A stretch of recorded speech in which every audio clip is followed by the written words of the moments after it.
So I'm here with Zach and Eric from Portugal the Man. Hey.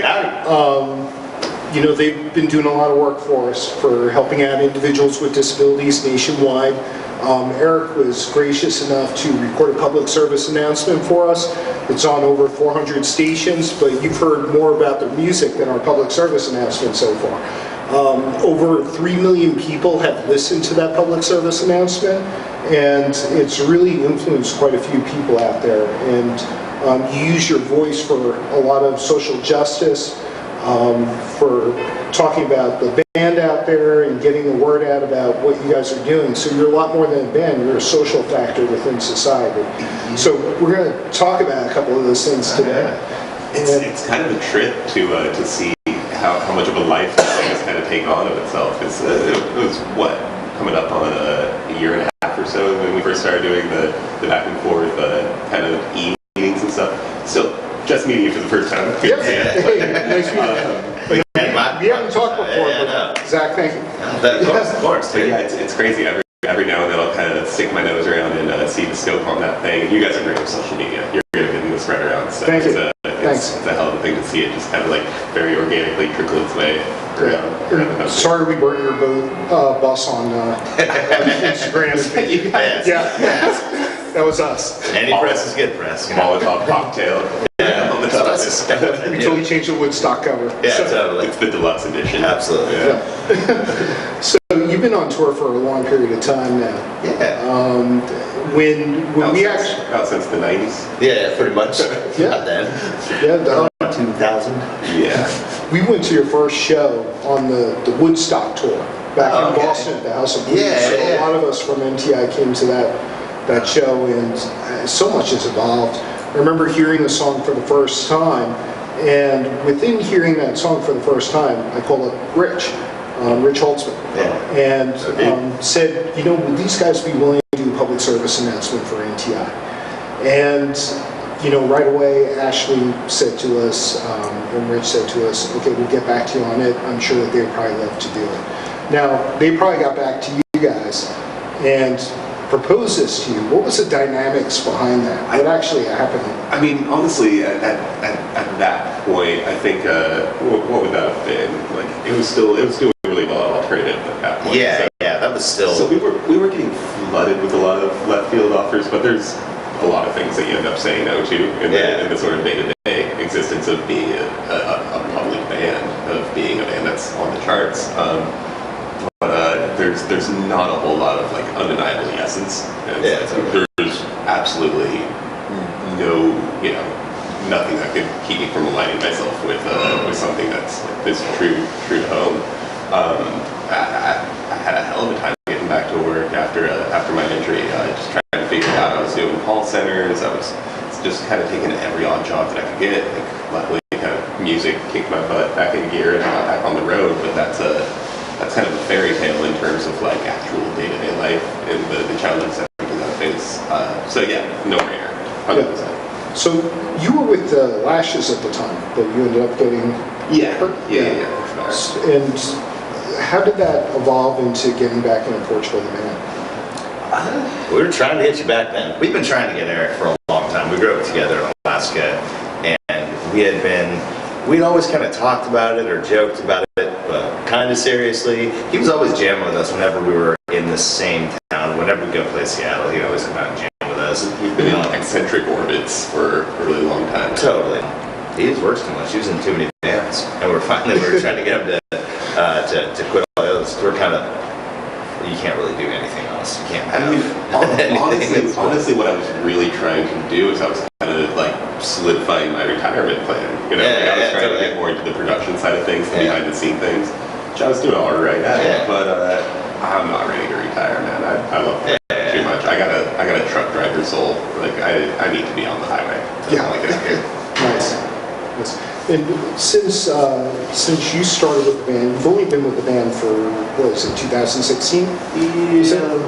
Yeah. Kind of ramped up a couple of one-offs with you guys in 2015. 2016 spring. But about 2 years, coming 2 years now, like solid full time. He's been around. And so when he came on board, the band from Evil Friends to the Woodstock album, it changed the sound a little bit. I mean, Live in the Moment, it definitely had some remnances of the previous albums there. Yeah. But what kind of influx did that have, or have you seen progress over the albums? We're musical we're stuff? always just trying to outdo ourselves and trying to get better. We're always trying to change. We never ever want to stay the same or make the same album twice. That's just kind of our thing. And part of it has been breathing fresh life and like new people, not only musically, but the right amount of people. We've been doing this forever, and it's just taken years and years and years to find a solid group. Right now, we have a good thing going. We got the best band we've ever had. We've got the best crew we've ever had. There's a flip side to that too, where it's like it is family, but it's a family that you can hire or fire. Yeah, it's totally. If somebody's just dragging along or someone's toxic, Yeah, totally, for sure. which means you gotta work for it. Totally, yeah. Work And it's not easy. Work should not be a bummer to everyone Totally, I else. know, right? It's hard work. Wash your socks. And you haven't had a day off at all. It seems like whenever things are kicking in, you have a show, you're on a tour bus flying to the late night show you did the other night. You get Grammy, you're writing a score for a new play that's coming on up. Inside joke if you follow. Going for that Tony Award, going for my daytime Emmy. There you go. I got a mantle. Now in the beginning, I know that you mentioned at one point that you didn't tour physically with the band. You were trying to drive along with them. Yeah. Is that how? That's I'm Didn't work that well. stubborn, man. I'm super stubborn. Okay, at the end of like 3 years out from Evil Friends from promo, because that's wasn't so few and far between. Yeah. Now we're at that kind of place where every morning you got a road manager poking you, like get to the radio station. Yeah. First thing, you drive overnight every single night. Yeah. You wake up, you got some babies to shake and some hands to kiss. Absolutely. Like this. No, this is super chill. It's throwing the drives and the overnight drives into there. That's the only time you have to unwind at all. And hang out in the bus and watch Terminator overnight. That sounds a lot better than trying to drive an interstate watching out for deer. I agree. 3-4 in the morning across the Adirondacks. Yeah. This whole system has just kind of been.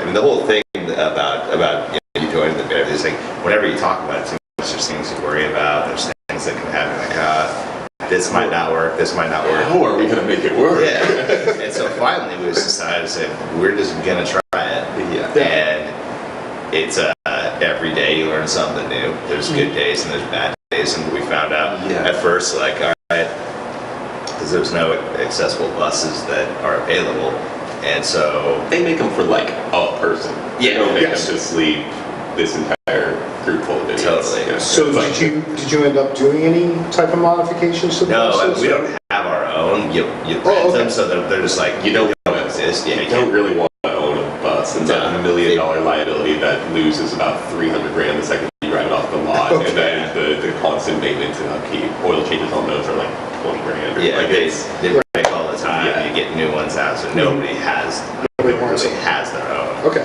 And so, but we are trying to figure out. We've got like a decent system right now. So that's the thing. So he's like, all right, well, I'm gonna drive myself. And that, I was like, yeah, that's just way too stressful on you. Yeah. And so we worked it out. Every day we just make it work. Yeah. And some days are difficult. Some days are totally easy. No problems at all. We haven't had a stage that I can't get up to yet, but we've had to do it some outlandishly complicated ways. Like, Definitely. There was one spot, like Kansas City or something, where I had to like go fight my way through the crowd, go to the front row, and get some of the audience kind of to help me get up front. Yeah, pretty much. Yeah. Like it's insane, but we. So they pretty much thought that you were crawling a crowd at that point? Yeah. It's crowd surfing. Excuse me. Yeah. Excuse me. So you've been doing this. I mean, it leads into like one of the issues that you had tonight. When you go on tour, what are some of those issues that you actually have in terms of accessibility? I don't think that there's anyone else in my position that's doing it at this point. Yeah. Like we haven't run across it. There's occasionally you'll get to a theater that's Eric's got one of those like for handicapped persons only style like white lift with the key and the button. You know what I'm talking about? Exactly. You'll see one of those side stage, and our stage manager will get there a little bit before we do, start setting up, start building the stage, and the last one, the venue guy's like, hey, does that thing work? And immediately, like 50% of the time, he answers no. Put that in the 80s. The second follow-up question is like, if it's yes, the guy's like, yeah, what'd you have in mind? Like a bass cab or a drum riser? He's like, a person? Yeah. And he's like, yeah, maybe, I guess. I don't know, it'll be the first time. There's just, there's not a lot of demand or spotlight being shown on like the behind the scenes production side of theater accessibility, but by gar, I'm kind of doing it. Yeah. The thing is, like, if you have threshold free loading, all of our gear is on wheels. Yeah. Everything that you want to bring in, like suitcases from the bus, everything, they're all on wheels. All of our gear, all that stuff, it's all on wheels. If it's easy for me, it's easy for the crew, it's easy for everyone. Oh, sure. Like, get a freight elevator, man. Yeah. Come on, just do it. When you go across the United States and you take a look at what we have in terms of accessibility, and then you go abroad, because you just recently came back from everywhere, what's that difference? It's obvious you see it. What do you see? I've learned so much since this for sure. Eric's taught me. There are just so many things that I didn't think about. I think about a lot of the obvious things. There's so many things I didn't know, and Europe's a little rough. I love Europe, but it's old, it's all historic, it's narrow, cobblestones, you name it. It's difficult. It's very, very difficult. The States is definitely better, but even it depends on the old historic places, which are beautiful, and I get that. But there's certain things. Man, that place, the Palace in St. Paul, that place had the perfect mix. They took they renovated a historic theater, and they kept the good parts of the historic, all the beautiful things of the old, like the solids, the ornate woodwork. All of that they kept. The sort of like wow factor of just the grand domed ceiling. Yeah, exactly. And the backstage was just totally amazing. Great elevators, state of the art PA killer. They made everything new that was good. It kept everything old that was good. And they just really put it together nicely. It was beautiful. It was comfortable. I know that's the thing that you can't necessarily get away with in every city. A lot of places are protected. A lot of historical registries, prevent you from doing anything structural, like dropping an elevator shaft or any of that kind of stuff. I live in Seattle. That's the case there. Oh, sure. Just crazy that Seattle doesn't have any history that goes past 100 years. But man, for those first like 30 or 40, they were just building the heck out of some stuff. And same kind of deal. Nice. So, what was your favorite place to play? Or what do you look forward to? I'll tell you what we're doing on my birthday this year. Yeah, that's going to be fun. Played my favorite spot in the world. It's Red Rocks out in Colorado. Nice.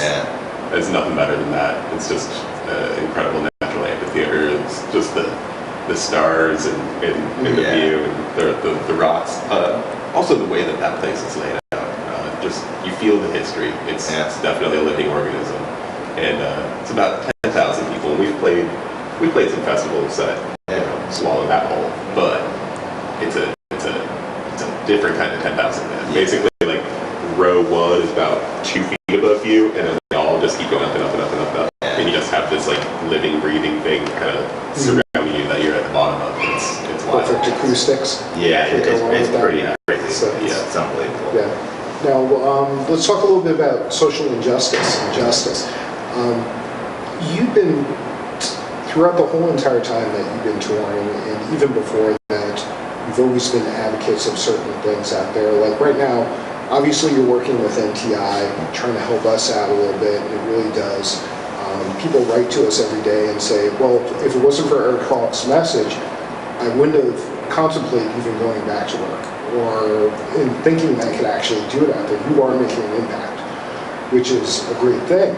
But I also see you working with the March of Dimes. You did the Bedrock thing, or what was it? Bedstop. Yeah. So you're doing some really cool stuff out there. For sure. What else do you want to talk about, or is there anything else in the mix out there? I mean, there's a million things. It's a big, crazy world, and you can't. There's so many things we can't even beginning to touch on. And we're not, we're not perfect angels either. We're in a rock and roll band, but we do plenty of bad stuff too. But it's all about yin and yang. You gotta do good, especially when we have a platform. I think it's very important to do that. It's basically just spreading stories. We get to travel a lot more than most people do, and we get to see things. We get to talk to people of different cultures and different countries, and we really get. We don't get a lot of time, but we do get a very up close and particular perspective on things. And so we do feel like we have a responsibility to come back and share that stuff and to help. And there's a lot of things that we're into, and specifically there's a couple that we're really big into environmental causes, and because we're from Alaska and we're so close, with nature and the wilderness, and then music education in public school and anywhere. We work with a lot of those organizations because that's how Eric and I became friends, and obviously taught us to kind of do what we do for a living, and that's very important to us. Protection of Alaskan natives and indigenous people everywhere, and there's a lot of things. Once again, those are just very close to home, and then obviously this kind of stuff's just whatever's closest to us. There's a million things that we can do, but obviously it's hard for us to we pick the things closest to us first that we know about. A lot of the other stuff on the spread that just ends up kind of being humanist messages. We used to talk a lot about things that weren't necessarily politicized. A few short years ago that suddenly have become political issues, like wage gap and racial inequality and things like that. Those are just absolute no-brainers for us to fight for the marginalized, fight for the people that might not necessarily have the loudest voices on their own. And I think that's a huge part of visibility too. I think it freaks me out when I go to an international city and don't see any. It's not that I don't see the retrofitting or making things accessible. I just don't see any disabled people sometimes, and that freaks me out. I've been close to there for a long time.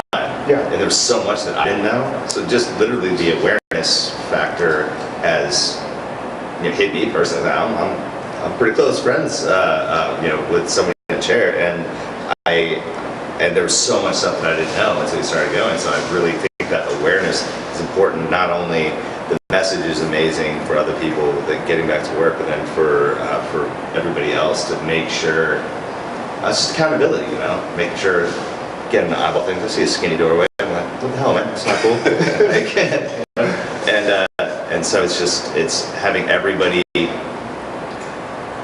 consider those things. I think is very important. I think a lot of people don't realize that 1 in every 6 Americans has a disability out there. Yeah. So there may be somebody that you see on the street. They don't physically look like they have a disability, but they may have, PTSD or another mental disorder or something like that would never be revealed unless you had a conversation with them. Absolutely. So it's definitely hits the message that you give. Definitely hits those people out there. The people who are afraid to talk about it and move on forward. So let me ask you one more question, and then we have a couple of gifts for you guys. But what would you say? Well, actually, I'll give you 2 more questions. I'll squeeze 2 more questions in.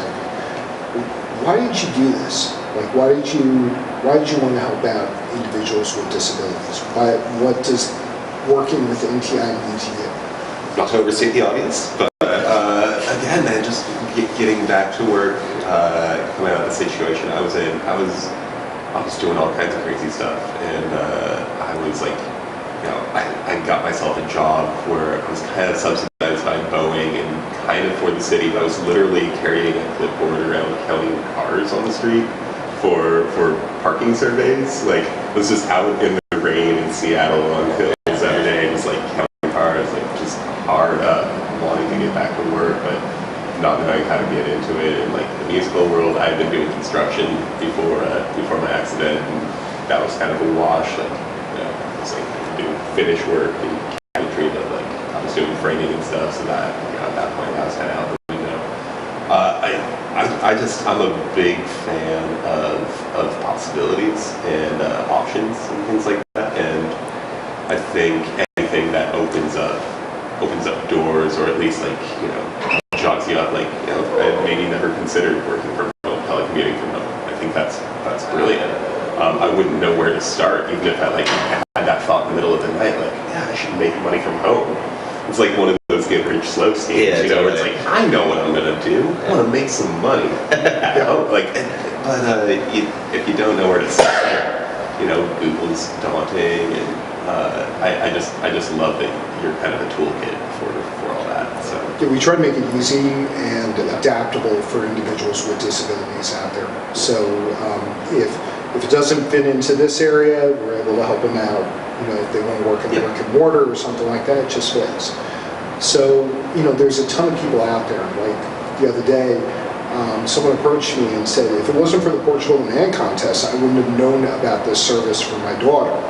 And some of the people out there, you know, they haven't worked for like 3-5 years because of their disability, and then finally they get up to a point where they're like, I don't want to sit at home anymore. I want to be, you know, part of this. So, but they're afraid. Like everybody who's starting up something new, they're afraid. What would you say to them to motivate them to say, you know, it's okay to be scared, but, you know, at least you got somebody out there that can help you out? Yeah, I mean, I don't even know about that. I think it's just having the options, like to know that the options are there. Like that's comfort in its own right. Makes it a little less scary. Yeah, if I can lend a voice to something that is just like, it's not handing you the keys, but it's showing you where it's at. You know, it's just placement, and I think that's amazing. I think right there, you're taking away so much of the anxiety behind the process. I think that's huge. Yeah, a lot of individuals say, who work with us, if you had to call up and you were talking to them on the phone, you wouldn't know that they had a disability at all, because their voice is clear, they're able to talk to you, manage through things. Even with your music too, you know, if someone listens to you guys for the first time, it might be in a car commercial or it might be on the radio, and then all of a sudden they hear you guys and they didn't realize somebody in your group is in a wheelchair. You know, so and we didn't know that this was going to be, and we thought it was cool. When we finally decided to do this, we're just like, yeah, that's cool. You know, maybe some like we didn't know how huge it was going to be. It's been amazing to be able to watch. I mean, Eric's been a huge inspiration for so many people. That thing that we got today on with what's her name? God, your friend, I can't remember her name. Yeah. The thing that she wrote on Instagram today was like, that was huge about playing a show. At Rachel, yeah. That was like, oh my God, that was beautiful. I know, right? That was amazing. And I think I didn't know it would be as heavy as it is, and that it would, you know, Eric just shreds guitar. He's one of our favorite people, so yeah, we're just doing that. But I had no idea that it would be this inspirational. I think that's huge. That's important. That's awesome. I think if you're going in looking for stuff like that, like if you're going in with an agenda, it's always like, Dad, come on. Like, yeah, totally. So much of my, like, I'm still trying to figure out my place in all this in terms of advocacy and visibility, and I definitely don't ever want to cast any sort of disingenuous shadow with, which is, I mean, you know, you were kind of my first step through that door to that world. You know, I knew. Like, I was still having people reach out to me and having some of those conversations, and a lot of people, you know, everyone's got a dad or a brother or a cousin or an uncle or something, a friend or a mom or, you know, a teacher. That's in a situation that's less than easy. But I think just by going out and doing shows, you know, like kind of being stubborn again, hooking up with a stubborn group of guys that are just like, let's make it work. Every day. Never taken a sick day, you know. That's a couple of years of touring in the belt, and onward and upward. Let's do it. Well, thank you for everything that you're doing out there. We wanted to thank you with a couple of gifts too. Yeah, so you got to do that. We got a lot of stuff for you guys too. Yeah. So, do you want to pull out your picture first? So, Damien is our graphic artist. We just hired him a couple of weeks ago. And I said, come up with something pretty cool for these guys. So I said, go full range with it. We ended up working Well, he ended up working, I just ended up picking up the print job on this. But he ended up, Awesome. he ended up hand drawing these guys. Oh, that's amazing. And then, that's so good. Here, I'll give you a copy Yeah, of that's this. awesome, man. Show you guys. That's And rad. then did some digital imagery on top of that. That's so good. Yeah, that's amazing. So, That is awesome. Jason looks pretty natural with yellow eyes. I know, yeah, that kind of likes that. That kind of works. Kind of works. I'm digging it. Good, thank you. That's awesome. That's gorgeous. Super, super. so he did based on the concept. Yeah, yeah, totally. Yeah. This is our thing. Yeah. Yeah. That's awesome. Okay, cool. I'll leave these on the side. Yeah, that's awesome. And then if you Thank can pull you. out 2 of those bags for us. So we got a second gift for you. Yeah, great. For him, and- I didn't really do anything. I just know, man. Just came on for the interview. He literally carries me into every single venue and bus across the world. Oh, it doesn't matter. Where's Buds? There were one set of steps. All right. So we got one with the right name on there. All right. But we got one with the wrong name, but it's the same gift. Yeah. Dude, this is awesome, man. Oh, hell yeah. Oh, thank you, guys. So we got a couple of throwback jerseys for you. Wow, winners. I use these quite a bit. Use them. Nice, dude. Oh, That vibe. you really Thank you, nailed guys. that. Yeah, like again, this is all like the kind of stuff that You we were have. trying. You were Yeah, trying. thank you. Very cool. So, That is awesome. and one of the last things, we wanted to get this for you, Eric. Eric, you know, like every other day you put up with my annoying tweets and Instagram That posts. makes And my job easy then. you like everything that we do, even burning buses. So you've helped out a lot of people out there. Like a lot of people, like you look through our statistics and they say, how'd you find out about us in Portugal and Man? So you've helped out an amazing amount of people find out about us, and we're able to place those people back in work. So we wanted to do something special with you. We teamed up. Terrified right now. We teamed up. We got you a dog. No, we ended up getting you. I teamed up with Goldfinch Guitars. I love the design, the style. You got like that 70s vibe to you. Like even with your song "Say" out there, like it really illustrates that out there. We wanted to create something that was unique and original. So I just wanted to, if you could, yeah, bring it on over. What? So I worked along with Philip Smith, who's the head of Goldfinch Guitars, and we got you this little puppy right here. So it's one of a kind. Oh, dude. Oh my god, that rules. Is that a hawk? Dude. Yes, it is. Oh my god, that is amazing. Wow. Dude. That little shredder. That is so awesome. Where is he based out of? Philadelphia. Yeah, we're in Philadelphia. Yeah. Really? Man, that is so cool. I've always wanted like a reverse headstock. You know? Yeah, dude, that's so rad. This is so killer. My God. Dude, that's amazing, No, man. we really appreciate what you do for us. This It is is so crazy. cool. Yeah. Killer way too. That is awesome. How long is it? One more time. Way too cool. Dude, such a rad little shape. Yeah. Little pup. That is awesome. It's a shredder. That is badass. Get it to Ethan and set it up. That is so cool. Yeah, that is super rad. How long have you guys been making these? We've been making guitars for about 1.5 years now. Yeah. Dude, that is awesome. So cool.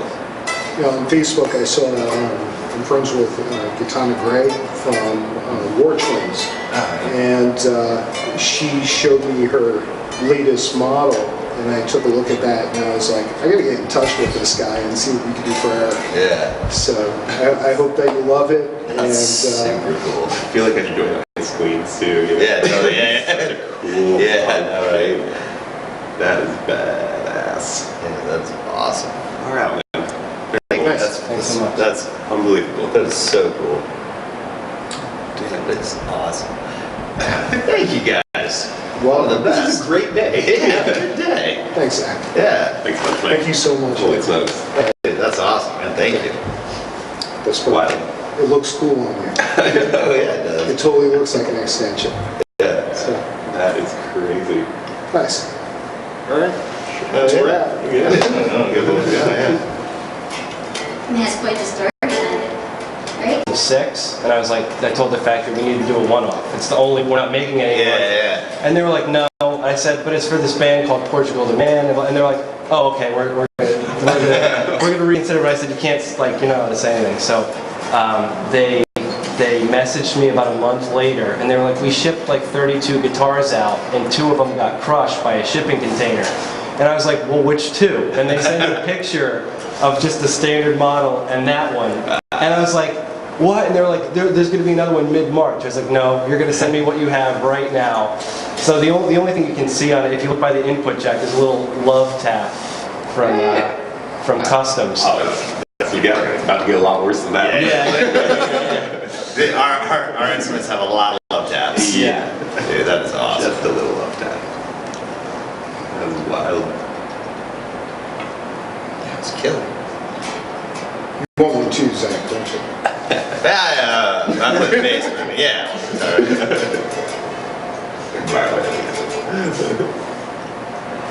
Yeah, that's awesome. 1 out of 5 Americans is disabled. That's over 60 million people nationwide. I'm Eric Howk from American rock band Portugal the Man, and I'm here to tell you that it can be difficult getting back to work or finding a job at all following an injury or living with a disability. That's where NTI comes in. NTI is the leader in getting disabled Americans and American veterans back to work. If you're having a hard time finding a job or know someone that is, contact NTI at nticentral.org or hit them up on the phone at 877-248-8912. Go out there and get back to work.